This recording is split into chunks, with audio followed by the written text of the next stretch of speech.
Well, remember about a week ago, David Kestenbaum from NPR's Planet Money joined us here in studio to talk about his toxic acid. He actually went out and bought one, a purchase he and colleague Chana Joffe-Walt saw as a window into the housing boom and bust. Well, it turns out one of the mortgages in that toxic asset was part of a real estate scheme that the FBI is currently investigating. In 4 years, the Florida home had 6 owners as the sale price soared to over $2 million from $600,000.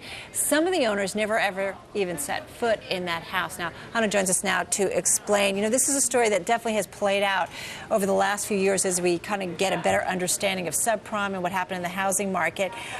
Talk to us, though, about the home that you guys own, the toxic asset that you guys own. So we have this toxic asset that's backed by 2,000 mortgages, and we found out recently that one of them is listed in an FBI One of the mortgages. One of the mortgages. One of the homes is listed in an FBI affidavit. And this was the team at the Sarasota Herald Tribune. Reporters there have been looking into this scheme of mortgage fraud across the country, and particularly in Florida. It was a $200 million mortgage scheme, and we have a home that's connected to it. All right. And if you look at the timeline, and I want to bring it up because it's had, as we mentioned, 6 owners.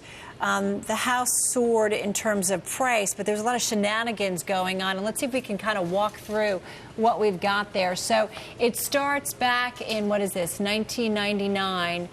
Right. This is actually a related home to the mortgage scheme. It's not one that's in our toxic asset. It's a different home that the Herald Tribune reporters looked at. In 1999, a man named Fred Bloom, a doctor named Fred Bloom, owned the house and sold it for $600,000. And he was in it for a long time, like a decade. He was in it for a long time, loved the house, tried to sell it. He couldn't get as much as he wanted for it. So eventually he sold it to somebody. He unwittingly sold it into this mortgage scheme. And then what happened after that was the house got passed back and forth from one person to another person to another person, each time the price rising more and more. Right. And all these people, it turns out, knew each other and had been deciding on how the price should rise. And that's the scheme, right? Like somebody owned it and they sold it to somebody else in the group? Right. So the way that it works is, like, if I bought a house for $500,000 and you and I are in this scheme together, I'd sell it to you for $600,000. You take out a loan for $600,000. Right.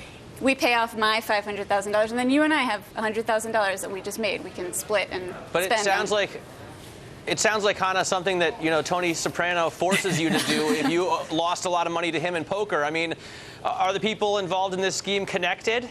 Yes. So the Herald Tribune reporters have been able to all. Connect all the people who were involved in this mortgage scheme to No, I mean, are they another. connected? Are they connected, like, mobbed up? What's that? He's asking if they're actually, like, related to the mob here. I mean, no, I mean, they weren't, right? They were just a bunch of people who got together. No, they're just, you know, it's usually there's a ringleader who's a real estate investor, maybe, who brings in colleagues or other business associates. Right. Sometimes family members were signing on mortgage applications without knowing. Matt, I know you're wondering about this, and I'm going to ask it. I mean, but why would the banks keep giving out these loans, or were they just kind of caught up in the euphoria as well? Right. Well, the banks basically were caught up in the euphoria. In a place like Florida, where houses were appreciating so quickly, it was really hard to know. It wasn't actually that strange that a house would sell, you know, 5 times in 4 years and triple in value. That could happen.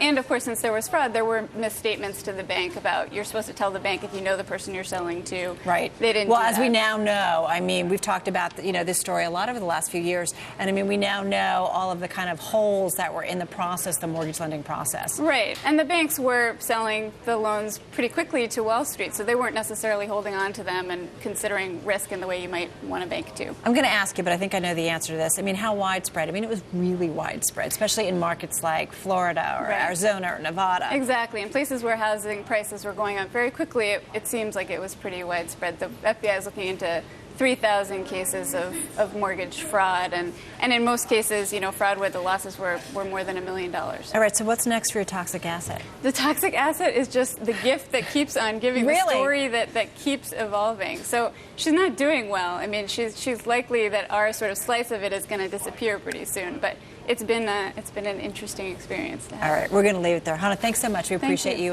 walking us through the story that you guys have been doing. All right, we're going to take a break, everybody. Matt, what Carol, do you got? Do they refer to their toxic asset as she? Our listeners gave her a name. Her name is Toxie, and somewhere along the line, she became a she. That's just so wrong. I agree. How did you let You that could call happen? many things I a work with she. a bunch of men. I think you should have called it Matt. Math. I kid. It's like a boat. You could call a boat she, or a gang They call she, boats or she. a toxic asset, apparently. All right, I can't believe it.